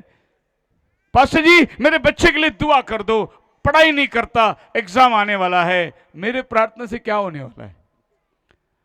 अगर बच्चा पढ़ाई करेगा तो मेरा प्रार्थना उसको साथ देगा और बच्चा पास होएगा। अब बच्चा किताब को हाथ ही नहीं लगाता तो आप क्या सोचते, पास्टर की प्रार्थना करने से आपका बच्चा पास होएगा? कभी नहीं होगा। वो बच्चा पहला पढ़ना चाहिए। हालेलुया। अगर आपका विश्वास नहीं है तो आप डॉक्टर के पास जाके दवा ले सकते हैं, और दवा लेने के बाद उस दवा को दुआ कर सकते हैं, तो वो दवा डबल पावरफुल हो जाएगा, क्योंकि डॉक्टरों को परमेश्वर ने रखा है। नबी खुद कहता है कि डॉक्टर जो है वो हमारे गॉड के दिए हुए गिफ्ट है, वरदान है वो। आज डॉक्टर लोग ने कितना हद तक पहुंच गया कि एक आदमी का गुर्दा निकाल के उसको लगा दिया, उसका लीवर निकाल के इसको लगा दिया, इसका आंख निकाल के उसको लगा दिया। साइंस कितना डेवलप हो गया, ये गॉड गिफ्ट है। लेकिन डॉक्टर खुदा के ऊपर विश्वास नहीं करता ना, वो गलत बात है। उसने खुदा के ऊपर विश्वास करके ये सब काम करना चाहिए। पेंटिकोस्टल लोग थे पहले जमाने में, दवा नहीं खाते थे। अभी का पेंटिकोस्टल को मैं बोल नहीं सकता, लेकिन पहले का पेंटिकोस्टल वाले दवा नहीं खाते थे, चीख चीख के मर जाते थे, तड़प तड़प के मरते थे, लेकिन दवा नहीं खाते थे। लेकिन आपको मालूम है उसके जिंदगी भर वो दवाई खा रहा है। मेरे पास एक विश्वासी आया था, बोला ना हम लोग बहुत कट्टर लोग हैं, हम लोग दवा को हाथ नहीं लगाते। तो मैंने पूछा सवेरे दांत घिसता है या नहीं घिसता तू? बोले हाँ घिसते हैं। कौन सा पेस्ट वापरता है? कोलगेट। मैं बोला वो सब केमिकल से भरा हुआ है, दवाई तो है। सवेरे दवाई से ही दांत घिसते, और तू जितना दाल चावल जो भी तू खाता है, सब्जी खाता है, वो सब केमिकल ही डाल के आते हैं। पूरा जिंदगी तेरा दवाई में जी रहा है और तू बोलता मैं दवा नहीं खाता। तो हम जो भी खा रहे हैं सब दवाई खा रहे हैं। हर चीज के अंदर दवा मिला हुआ है। तुम चिकन खाते हो, वो चिकन बढ़ता ही दवाई से, नहीं तो कहां वो 1 महीने में 3 किलो का चिकन बन सकता है। उसको इंजेक्शन दे के उसको बढ़ाते हैं, और वो बेचारा इंजेक्शन खा के बड़ा हो गया तो जाओ चिकन लेने को जाओ, पिंजरे में यूं पड़ा रहता है वो, उसको उठ के बाजू हटने की भी ताकत नहीं रहती है, क्योंकि दवाई से बड़ा हुआ वही चिकन लेके के हम खाते हैं। तो जितना इंजेक्शन वो मुर्गी को दिया उतना दवा हमारे पेट में जाता है, फिर बाद में हम मुर्गी की तरह हो जाते हैं। चलने नहीं हो रहा है भाई, वेट बढ़ गया है, लॉस हो रहा है, क्योंकि जितना मुर्गी को दिया वो इंजेक्शन सब अभी तुम्हारे पेट में आ रहा है। सो बाइबल क्या कहती है, अगर खुदा ने ही छोड़ दिया तो फिर मैं क्या कर सकता हूं। सो खुदा ने आपका हाथ पकड़ के रखना बहुत जरूरी है। दुनिया मिले ना मिले, दुनिया रहे ना रहे, लेकिन आपका आश्वासन है मेरा हाथ खुदा ने पकड़ा हुआ है, कहीं पर भी आपको रुकने की जरूरत नहीं, आगे बढ़ते चले जाओ, खुदावन आपके साथ है। अब आगे बढ़ेंगे हम लोग। 19 में लिखा है, Lord will also deliver Israel with thee in the hand of the Philistine and tomorrow shall thou. ਨਾਲੇ ਯਹੋਵਾ ਤੇਰੇ ਸਨੇ ਇਸਰਾਏਲੀਆਂ ਨੂੰ ਫਿਲਿਸਤੀਆਂ ਦੇ ਹੱਥ ਵਿੱਚ ਕਰ ਦੇਵੇਗਾ जी, ਅਤੇ ਭਲਕੇ ਤੂੰ ਅਤੇ ਤੇਰੇ ਪੁੱਤਰ ਮੇਰੇ ਕੋਲ ਹੋਵੋਗੇ। कल कल कल तू और तेरे पुत्र मेरे साथ आएंगे। आमीन। किधर आएंगे? मेरे कोल, अधोलोक में मेरे साथ आएंगे। शाऊल के घुटने में ताकत नहीं रही, वो गिर गया नीचे, क्योंकि उसकी मौत का ऐलान हो गया। कल तू मरने वाला है, अपने बेटों समेत मरने वाला है तू। पर यहां पर एक खूबी देखो, बात यह है, कल मरेगा तू, लेकिन तेरी आत्मा जो है वो मेरे पास आएगी। मेरे पास का मतलब भविष्यद्वक्ताओं के पास तेरी आत्मा आएगी। मरेगा क्यों? तूने गलती किया, इसके लिए प्रभु तेरे को मारेगा, लेकिन तेरा आत्मा को बचाएगा वो। कितने लोग को समझ में आ रही है बात? नहीं तो सैमुएल क्या बोलता, कल तू मरेगा और नरक में जाएगा बोलता उसको। लेकिन सैमुएल ने वैसा नहीं बोला, कल तू मरेगा और तू मेरे साथ आएगा। मेरे साथ इसलिए आएगा क्योंकि तू प्रभु का चुना हुआ है, प्रभु ने तुझे ठहराया है, लेकिन तेरे दंड के कारण प्रभु तुझे मारेगा। आप मेरे साथ है? हालेलुया। एक सिस्टर मेरे पास आए, बोली पास्टर जी मेरे पिताजी यीशु के नाम में बपतिस्मा लिया और वो अभी अभी हार्ट अटैक होके मर गया पास्टर जी, तो मेरे पिताजी किधर गए होंगे? बड़ा सवाल है, क्योंकि उनके पिताजी का जीवन जो है वो ठीक नहीं था। इसके लिए बच्चों को डाउट आ रहा है कि हमारे पिताजी गए किधर होंगे। मैं बोला कभी कभार परमेश्वर क्या करता है, आदमी को मारता है, उसका आत्मा को बचाता है। क्योंकि आदमी को अगर प्रभु रहने देगा तो वह आदमी और भी पाप करता जाएगा। तो प्रभु क्या करता है, जैसे वचन में लिखा है, पौलुस कहता है कुरिन्थियों की किताब में कि उसको शैतान के हाथ में दे दो, ताकि शैतान उसका शरीर का नाश करेगा, लेकिन आत्मा खुदा के पास चला जाएगा। तो शैतान का हाथ में आपको इसलिए दिया जाता है कि तुम्हें नाश करे। अभी बार बार शिमशोन डिलाला के पास गया, बार बार डिलाला के पास गया।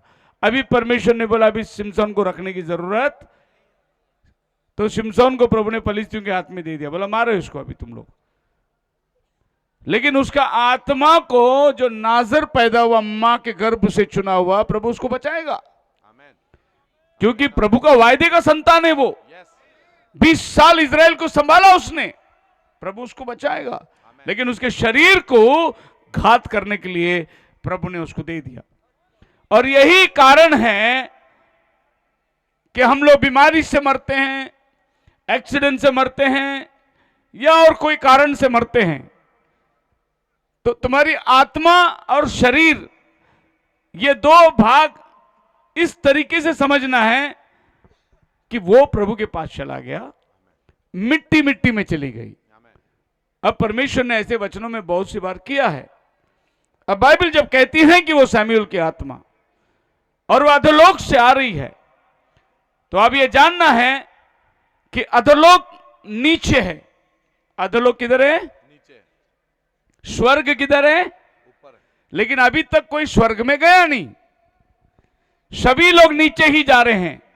स्वर्ग में जाने वाला भी नीचे ही जा रहा है, क्योंकि पहले स्वर्ग लोक जमीन के नीचे थी। जितने मसीह में मरते, प्रभु में मरते, सब वहां जाके जमा होते थे। यीशु मसीह नीचे जाकर उनको ऊपर लेके आया, उसके बाद वे स्वर्ग में जाते हैं। अभी जो मरते हैं वो नीचे नहीं जाते, वो सीधे ऊपर जाते हैं। क्यों? क्योंकि नीचे का जगह प्रभु ने बदल दिया, अब उसने ऊपर लेके आया है। अब देखिए, जब वो बात नीचे की आती है तो 20वीं सदी की भविष्यद्वक्ता ने 7 डायमेंशन प्रचार किया। इसमें नबी ने बताया स्वर्ग किधर है, प्रभु में जो मरते हैं वो कहाँ रहते हैं, जो दुष्ट आत्मा है वो कहाँ रहती है। इस 7 डायमेंशन की चार्ट में यह है अंडरवर्ल्ड, अंधकार की दुनिया, और ये पृथ्वी के ऊपर। अभी हम लोग जो बैठे हैं, यहां बैठे हुए हैं, रिलीम ऑफ द मॉर्टल बीइंग, जिस जगह पे हम लोग बैठे हैं खोखर में, अभी हम लोग इधर खोखर में बैठे हुए हैं, हमारे नीचे एक दुनिया है, हमारे ऊपर एक दुनिया है। नीचे की दुनिया मृतक लोगों की दुनिया है, ऊपर की दुनिया जो प्रभु में सोते हैं उनकी दुनिया है। आमेन। जो प्रभु में नहीं मरते वो नीचे जाते हैं। सो नीचे की टप्पे में 3 भाग है। पहला भाग जो नाश हो गए, खो गए, वो लोग रहते हैं। दूसरा भाग जो लूसीफर के साथ में गिरे थे, अंधकार की शक्ति, वो रहते हैं। और तीसरा हेल, जहां लूसीफर रहता है। तो ये लूसीफर का जगह है, डीमन स्पिरिट का जगह है, अशुद्ध आत्मा का। और ये वो अमीर आदमी जहां गया था वो जगह है। तो ये धरती के नीचे है। अभी परमेश्वर ने क्या किया, जैसा धरती के नीचे 3 जगह है, वैसा धरती के ऊपर 3 जगह बनाया। ये धरती के ऊपर का जगह क्या है, प्रभु ने अपने मंदिर में पहला आंगन रखा, दूसरा आंगन रखा और तीसरा महापवित्र स्थान रखा। तो यहां से आप स्वर्ग में जाना है, यहां से आप अधोलोक में जाना है। तो यीशु मसीह जब तक क्रूस पर नहीं चढ़ा, सब लोग इधर ही आते थे, इसी जगह में सब लोग रहते थे। जब प्रभु यीशु मसीह तीसरे दिन मुर्दों में से जी उठा, यहां से प्रभु ने सबको खाली करके ऊपर लेके आया। अभी वो लोग इधर रहते हैं, रीजन्स ऑफ द ब्लेस्ड। सो आज प्रभु के अंदर कोई मरता है तो वो यहां आता है, जहां पवित्र लोग रहते हैं। यहां पर से शामुएल आकर बोला, मेरे को नींद से क्यों जगाया? इधर से आके बोला। वो ऊपर से नहीं आया, वो नीचे से आया, क्योंकि बाइबल कहता है कि एक आत्मा नीचे से चली आ रही है। अभी मैं ये डायमेंशन के बारे में आपको बताता हूं थोड़े शब्दों के अंदर। आप सुन रहे हैं? आमेन। मैं समझता हूं थोड़ी कठिन होगी सब्जेक्ट, लेकिन फायदेमंद हो गया आपको। अब जब पहला डायमेंशन प्रभु ने नबी के द्वारा बताया, वो है लाइट। लाइट जो है ये पहला आयाम, सबसे पहले बाइबल कहती है परमेश्वर ने कहा उजाला हो, उजाला हो गया। So first dimension, second dimension, third dimension, fourth dimension, ऐसा अलग अलग आयाम के ऊपर नबी ने बात किया है। सो पहला आयाम जो है उजाला। लाइट के बगैर कोई भी चीज जिंदा नहीं रह सकती। हर एक चीज को लाइट की जरूरत है जिंदा रहने के लिए। मान लो कल अगर सूरज ना उदय हो, ये पृथ्वी में कोई जीव जंतु जिंदा नहीं रहेगी, क्योंकि सभी उजाला से जीवित रहते हैं। आपने देखा सूर्यकांती फूल, सनफ्लावर, वो एक सबसे बड़ा नमूना है। सवेरे वो सूरज उगने के टाइम पे ऐसा रहेगा और शाम को वो ऐसा रहेगा। सूरज डूबने के टाइम पे वो फूल ऐसे घूम जाता है। तो जैसे जैसे सूरज जाता है वैसा वैसा वो भी घूमता है। सो 12 घंटे के अंदर वो फूल अपना दिशा को बदलता है, क्योंकि उसको चाहिए लाइट। इसके लिए उसका नाम ही है सनफ्लावर। सो लाइट जो है ये पृथ्वी को जीवन देती है। अभी चलिए मेरे साथ में, मैं आपको बहुत गहराई में लेके जाना चाहता हूं। परमेश्वर ने पहले पहले एक बीज बनाया और इस बीज को प्रभु ने आकार दिया और कहा कि ये बीज का शेप ऐसा होना चाहिए, इसमें आम ऐसा होना चाहिए, इसका स्वाद ऐसा होना चाहिए, इस पेड़ में इतने पत्ते आना चाहिए, वो पत्तों का रंग ऐसा होना चाहिए, ये आम का रंग ऐसा होना चाहिए। सब परमेश्वर ने पहले बीज बनाया। वो बीज के अंदर उसकी सब क्वालिटी डाल दी और उसको प्रभु ने क्या किया, वो बीज को धरती में रख दिया। फिर परमेश्वर ने एक और बीज बनाया और इसके अंदर प्रभु ने सेब का क्वालिटी डाला, सेब के रंग डाला, सेब का स्वाद डाला, सेब का आकार डाला। ये सब प्रभु विचार करके इस बीज में रख दिया और इसको प्रभु ने धरती के अंदर रख दिया। और जितने जी बनेलू चीज है सबको पहले प्रभु ने बीज के रूप में बनाया और सबको प्रभु ने धरती में रखा। बोलो हालेलुया। हालेलुया। और एक दिन प्रभु ने बोला सूर्य उदय हो जा, और सूर्य उदय हुआ। तो क्या हुआ, ये बीज जो धरती के अंदर थे ये सब पौधा बन के ऊपर आ गए। आमेन। तो ये सब बीज धरती में से ऊपर आ गए। वो सूरज इस सारे बीज को जमीन के अंदर से ऊपर निकाला। आप मेरे साथ है? आमेन। आदम किधर से आया? आदम को प्रभु ने किस में से बनाया? मिट्टी से। मिट्टी से बनाया। प्रभु ने उसको मिट्टी से निकाला, उसके अंदर श्वास फूंक कर उसको जीवित प्राणी बनाया। इसीलिए आदमी मरने के बाद में शरीर किधर जाता है? मिट्टी में जाता है। आत्मा जिसने दिया उसके पास जाता है। क्योंकि आप मिट्टी से आए हैं, आपको मिट्टी में जाना है। सो आप याद रखिए कि जितने लोग प्रभु के अंदर आज सोए हैं, सबको कब्र में रखें, हम लोग मिट्टी में रखें। एक दिन जैसा सूर्य उदय होता है, ऐसा प्रभु यीशु मसीह उदय होने वाला है, आमेन। जो हमारा धर्म का सूरज होगा। तो जितने बीज जमीन में पड़े हैं, सब लोग जी उठने वाले हैं। आमेन। इसी को बाइबल पुनरुत्थान कहता है। और उसके साथ साथ हम भी बदल जाने वाले हैं, उसको रैप्चर कहते हैं। आमेन। तो एक सूर्य का उदय होना हम लोग इंतजार कर रहे हैं। बाइबल कहता है जैसा पूर्व से बिजली निकलती है, वैसा प्रभु यीशु मसीह आने वाला है। किसके लिए आएगा? जब उसकी रोशनी पड़ेगी इस जमीन के अंदर, ये जमीन के अंदर सोए हुए सब पवित्र लोग उठ के खड़े होंगे। केवल शरीर इधर सोया हुआ है, आत्मा वो प्रभु के पास चला गया है। सो पहले आयाम लाइट है, दूसरा आयाम टाइम, समय। जब प्रभु ने सूरज और चांद को बनाया, तब से समय शुरू हुआ। उसके पहले समय नहीं था। आदम और हवा जब बगीचे में थे, उनके लिए मरण नहीं था, उनके लिए कोई जन्म नहीं था, वो ये तारीख को मरने वाले ऐसा नहीं था, उनके लिए टाइम नहीं था, वो अनंत काल में थे। जब उन्होंने परमेश्वर का वचन तोड़ा, प्रभु ने बोला जिस दिन तू फल खाएगा मर जाएगा, उस दिन तू, मर जाएगा। अगर फल नहीं खाएगा तो तेरे लिए टाइम नहीं है, अगर फल खाया टाइम शुरू। आमेन। टिक टिक टिक टिक टिक टिक तुम्हारा लाइफ शुरू। जिस दिन तू फल खाया उस दिन से टिक टिक टिक टिक शुरू। फल नहीं खाएगा तो हमेशा की जिंदगी में रहने वाला है। आमेन। अभी प्रभु यीशु मसीह ने क्या किया? आदम ने फल खाया, एक आदमी के पाप करने से हम सब लोग पाप में पैदा हुए। यीशु मसीह हमारे लिए क्रूस पर चढ़ा, पाप का बर्दन बलिदान चुकाया। अभी प्रभु यीशु मसीह आने वाला है हमें ले जाने के लिए।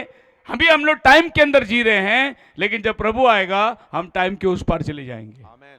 फिर हमारे लिए टाइम नहीं रहेगा। Yes. Praise the Lord. Amen. अभी 9:45 हो रहा है, ये टाइम है, सब लोग देख के बैठे, कभी खत्म होगा मीटिंग। टाइम के अंदर हम बंधे हुए हैं। अगर ऐसा सोचो कि आज रात में आपके प्रचार करूंगा, 2 बजे तक रात को प्रचार करूंगा, आज कौन बैठेगा इधर? धीरे धीरे धीरे धीरे एक एक एक एक एक उठ के, अगर नहीं जाता होगा तो इधर ही सोया पड़ा होगा वो। अगर कोई ये भी सोचा कि मैं नहीं जाऊंगा तो इधर ही सोया रहेगा मंडप में। टाइम हमें अनुमति नहीं देती। अगर आप जाओगे 10 बजे के बाद में, 11 बजे के बाद में, पुलिस आके बोलेगा बंद करो, तुमको परमिशन इतना ही दिया था। हम सब टाइम के अंदर बंधे हुए हैं। फिर भी पंजाब लोग टाइम से थोड़ा ज्यादा जीते, क्योंकि मीटिंग रहती है, कितने बजे आते, कितने बजे चलती, कितनी बजे, टाइम का बार है ही नहीं पंजाब में। पर कल के मीटिंग के बारे में मैं, पास्टर जी ने, भाई ने अनाउंस किया था, उसके बारे में मैं जरूर बताना चाहता हूं। कल ठीक 8 बजे मीटिंग स्टार्ट होगी, 9 बजे मीटिंग खत्म होगी, क्योंकि मुझे यहां से 10 बजे के अंदर एयरपोर्ट पहुंचना है। 11 बजे मेरी फ्लाइट है, मुझे बॉम्बे जाना है। तो मैं रुकने वाला नहीं, आप आए नहीं आए मैं नहीं रुकने, मैं अपना प्रचार करके यहाँ से निकल जाऊंगा। इसके लिए टाइम का कल एक दिन पंजाब वाले रिकॉर्ड तोड़ के दिखाओ। क्या बोले? मैं मान जाऊंगा कि आप लोग परमेश्वर के वचन के आदर करने वाले हैं। आमेन। कल एक दिन 8 बजे मीटिंग स्टार्ट होगी और सब आप 8 बजे इधर रहेंगे, और पहला कोई खाना नहीं खाएगा, सब बाद में खाना खाएगा। खाना तो जिंदगी भर खाते हैं। बोलो ये पापी पेट का सवाल कभी भरा है क्या? रोज डालते इसमें 8-10 पराठा डालते, फिर भी अगले दिन भूख लगता ही है। ये कभी भरने वाला है ही नहीं। इसके लिए कल थोड़ा इसको बोलो मैं 2 घंटा तेरे को खाना लेट दूंगा, पहला वचन सुनूंगा। और थोड़ी सिस्टम आप लोग भी चेंज कर लो, पहला वचन सुन के पेट भराओ, बाद में पेट भर के खाना। पर इधर पंजाब में उल्टा, पहला पेट भर के खाना, बाद में वचन। अरे खाना जाएगा ना अंदर तो आदमी साथ नहीं देता, आंखें लुढ़कती रहती है। पेट भर के, जब भूखा बैठ के वचन सुनो, देखो वचन कितना काम करता है, आपको पता चलेगा। जब यहां भूख लगी रहेगी, बोलते पापी पेट का सवाल है। हमारे पास्टर जी एक डायलॉग बोलते थे, भरा हुआ पेट तो संसार जगमगाता है, सताए भूख तो ईमान डगमगाता है। सारे शरीर भूख के ऊपर ही चल रही है, सब ये पेट के लिए तो कर रहे हैं। चोर भी सवेरे उठ के दुआ करता है, प्रभु आज मैं किसी के हाथ से पकड़ा ना जाऊं, मैं चोरी करने जा रहा हूं। मर्डर करने वाला भी सवेरे बोल के जाता है, आज पुलिस मेरे को नहीं पकड़ना चाहिए, मैं खून करने जा रहा हूं, वो भी तो दुआ करके जाता है। कोई भी रहो, इस पापी पेट के लिए बेचारा क्या क्या नहीं करता हो। अब उसको यह नहीं मालूम कि उसका करनी जो है वही उसको पकड़ने वाला है, और एक दिन तुम्हारा नतीजा कहां पहुंचेगा। सो टाइम जो है हमारे जीवन के अंदर बहुत महत्व है। ब्रदर ब्रैनम बोलते हैं अपने चर्च के लिए टाइम, चर्च शुरू होने के आधा घंटा पहला विश्वासी लोग चर्च के बाहर आना चाहिए। ये ब्रदर ब्रैनम बोलते। कितने बजे? अगर 9 बजे का चर्च है, आप चर्च में कितने बजे आना चाहिए? 8:30। आप नबी का संदेश को मानते हैं क्या? कभी टाइम पे चर्च में गए क्या?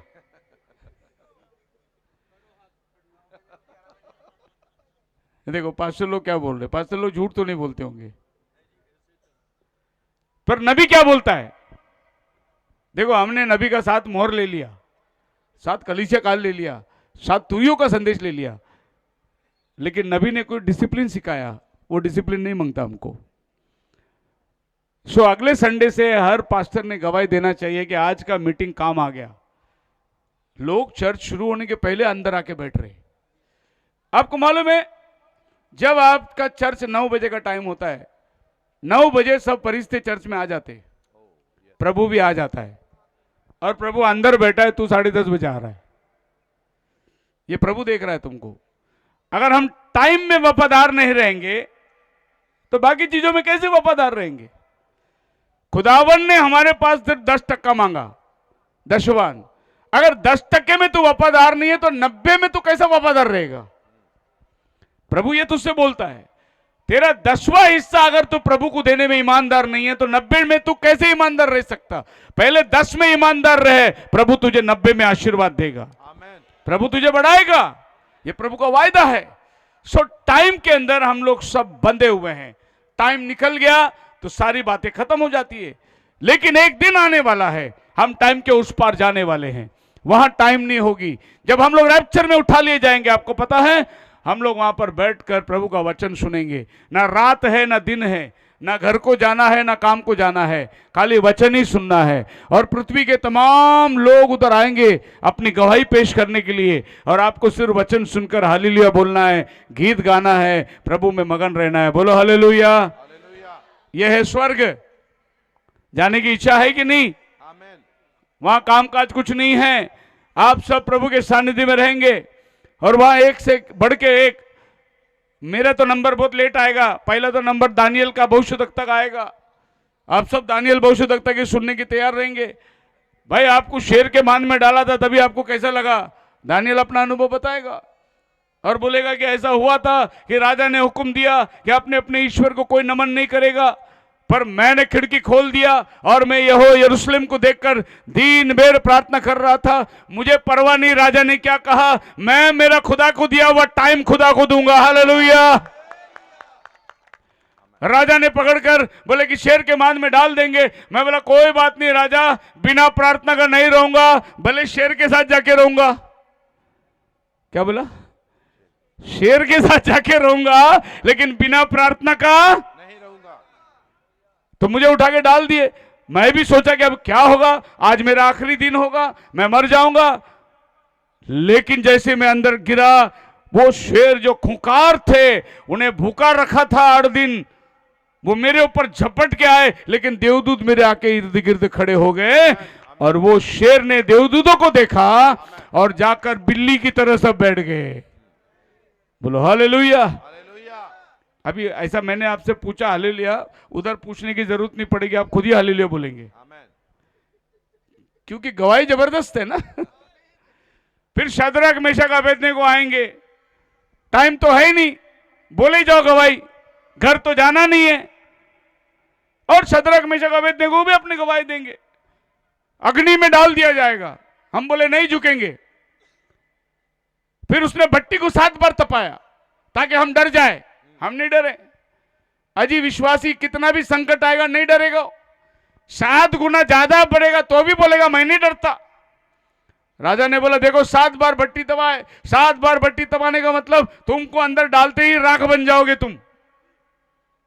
उन्होंने बोला राजा नहीं, पर उन्होंने एक संदेश दिया राजा को, सुन इस विषय में हमें तेरे से चर्चा करने की कोई जरूरत है ही नहीं, कि हमारा प्रभु महान है, हमारा प्रभु बचाएगा, हमारा प्रभु ने ऐसा किया वैसा, कुछ जरूरत नहीं है।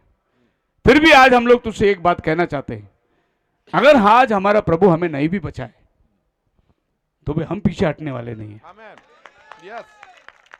हम अंदर जाने को तैयार है। अगर आज हमारा खुदा हमको नहीं भी बचाए, हालेलुया, हम मरने के लिए,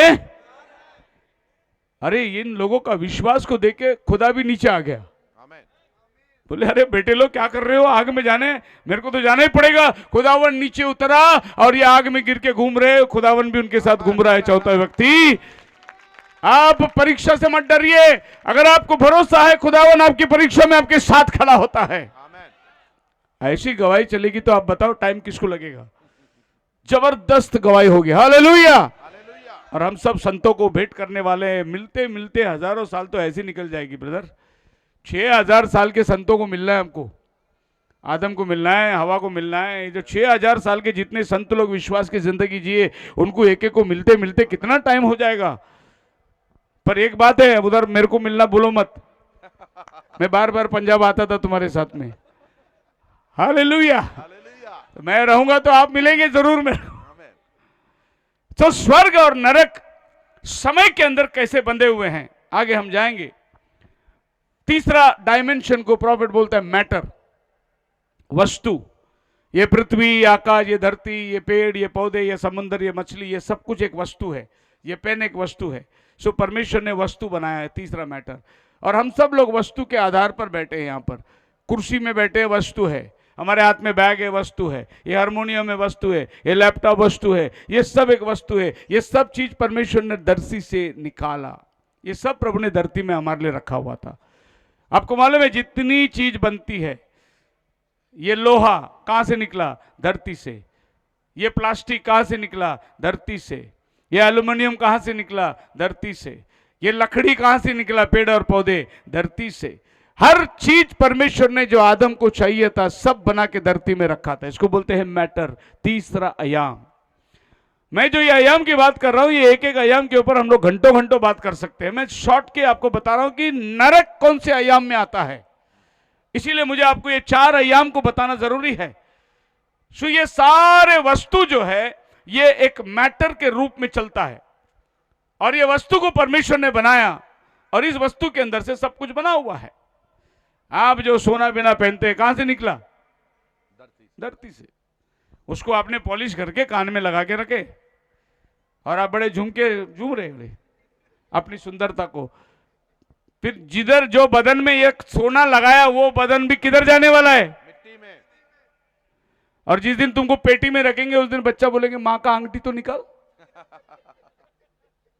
दूसरी बेटी बोलेगी वो अंगूठी मेरा है, तू चेन ले ले।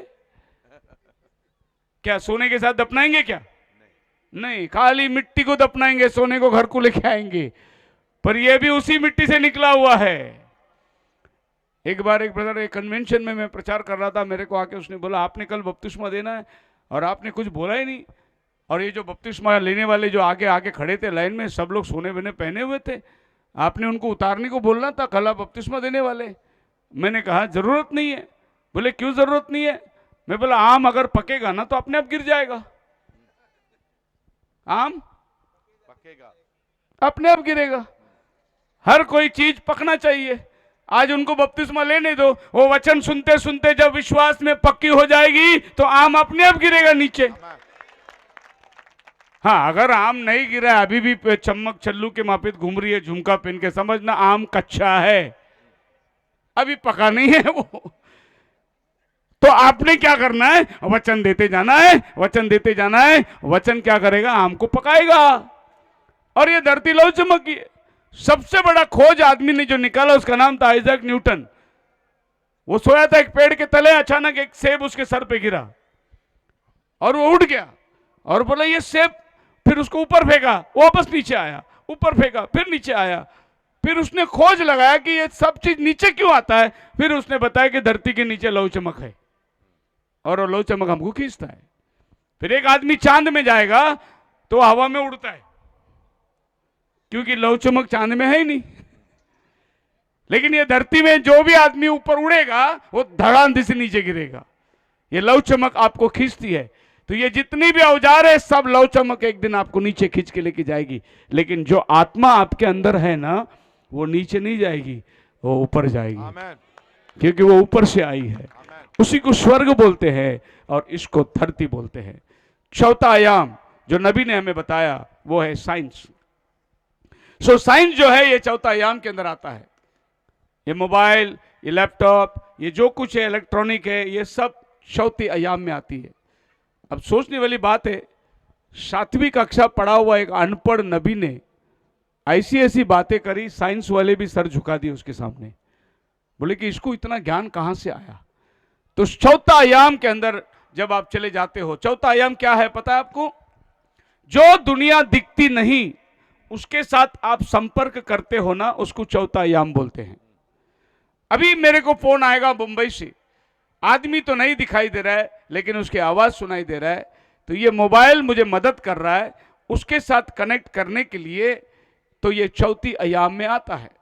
साइंस जो है हर चीज, एक्सरे मशीन निकाला गया, आपके पेट में एक्सरे मार दिया, आपका पूरा फसूली जो है एक्सरे में आ गया। वो क्या करता है, आपका चमड़ी, आपका मांस, आपका लहू, आपकी चर्बी सब पार करके हड्डी में जाके फोटो निकालता है वो। इसको बोलते हैं साइंस। आप बात समझ में आ रही है? अब साइंस ने सोचा एक्सरे मशीन निकालकर, लेकिन उन दिनों में खाली हड्डी की फोटो आती थी। अभी आप जाओ, अभी सोनोग्राफी का आ गया, अभी उससे बढ़कर, अभी वो आपका पेट का मांस और गांठ को भी पकड़ता है। फिर आ गया आपका वो बड़ी वाली मशीन जिसमें आपको एमआरआई करके डालते हैं, वो आपका सब नसों का फोटो निकालता है। साइंस से ही है।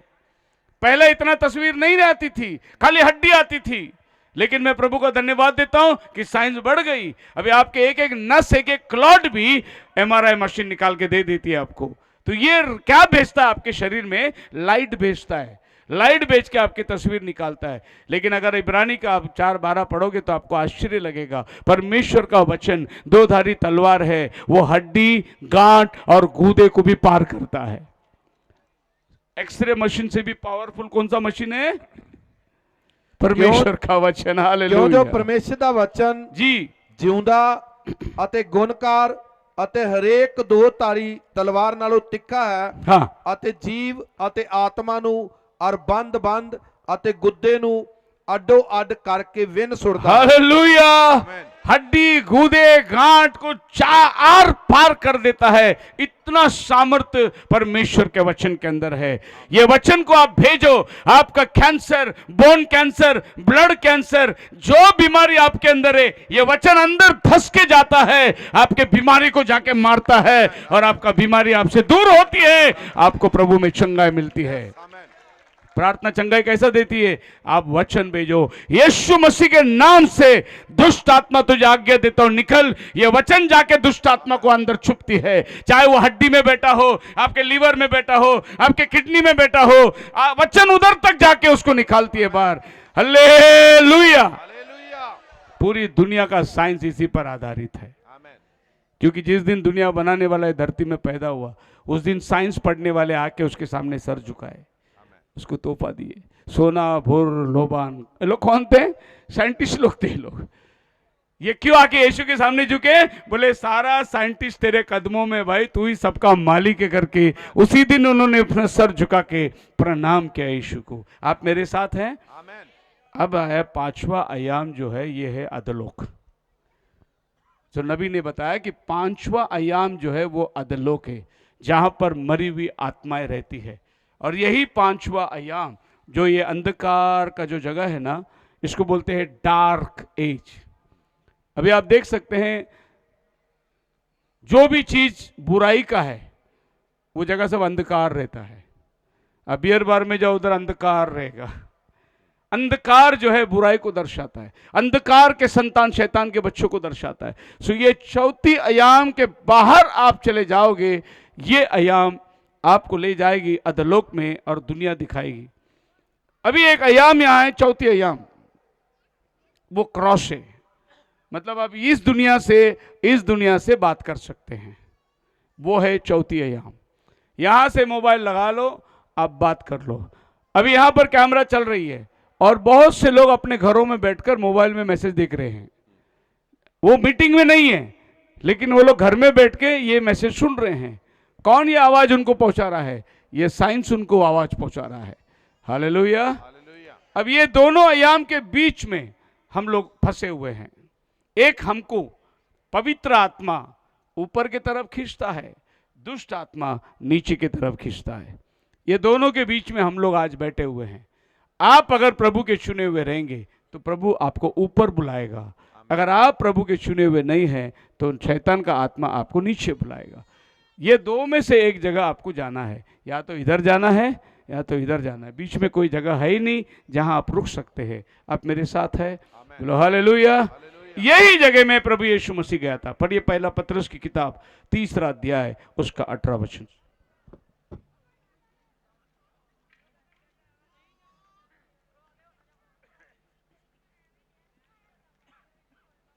ਕਿਉਂ ਜੋ ਮਸੀਹ ਨੇ ਵੀ ਇੱਕ ਵਾਰ ਪਾਪਾਂ ਦੇ ਪਿੱਛੇ ਦੁੱਖ ਝੱਲਿਆ, ਅਰਥਾਤ ਧਰਮੀ ਨੇ ਕੁਧਰਮੀਆਂ ਦੇ ਲਈ, ਭਈ ਉਹ ਸਾਨੂੰ ਪਰਮੇਸ਼ਰ ਦੇ ਕੋਲ ਪਹੁੰਚਾਵੇ। ਉਹ ਤਾਂ ਸਰੀਰ ਕਰਕੇ ਮਾਰਿਆ ਗਿਆ, शरीर से मारा गया, ਪਰ ਆਤਮਾ ਕਰਕੇ ਜਵਾਲਿਆ ਗਿਆ, जी, ਜਿਹਦੇ ਵਿੱਚ ਹੋ ਕੇ ਉਹਨੇ ਉਹਨਾਂ ਆਤਮਿਆਂ ਨੂੰ ਕੋਲ ਜਿਹੜੇ कैद विच सन जाके मुनादी कीती। ये है आदम, इसहाक, अब्राहम, शमूएल नबी, ये सब कैद थे और यीशु मसीह उन कैदी आत्माओं के पास गया। कैसे कैद थे? क्यों कैद थे वो? क्योंकि यीशु मसीह जब तक खून नहीं दिया तब तक कोई छुटकारा नहीं मिला किसी को। यीशु मसीह क्रूस पर खून दिया, अब लोगों को छुटकारा मिला। अभी इसमें एक आदमी अय्यूब भी है, जिस अय्यूब ने अपनी किताब में लिखा है 19वें अध्याय में, मेरा उद्धारकर्ता को मैं देखूंगा, मरने के बाद भी इसी शरीर में होकर मेरा उद्धारकर्ता को मैं देखूंगा। लोग हंसी मनाए, बोले क्या बात है, मरने के बाद तू क्या देखने वाला है? लेकिन वो अय्यूब जब यहां पर था, उसने बोला, ए अब्राहम, यीशु मसीह जाके दरवाजा खटखटा रहा है। हालेलुया। ये चाबी किसके पास है? पढ़िए मत्ती, माफ करना, पहला प्रकटीकरण पढ़ेंगे फिर मत्ती में आएंगे।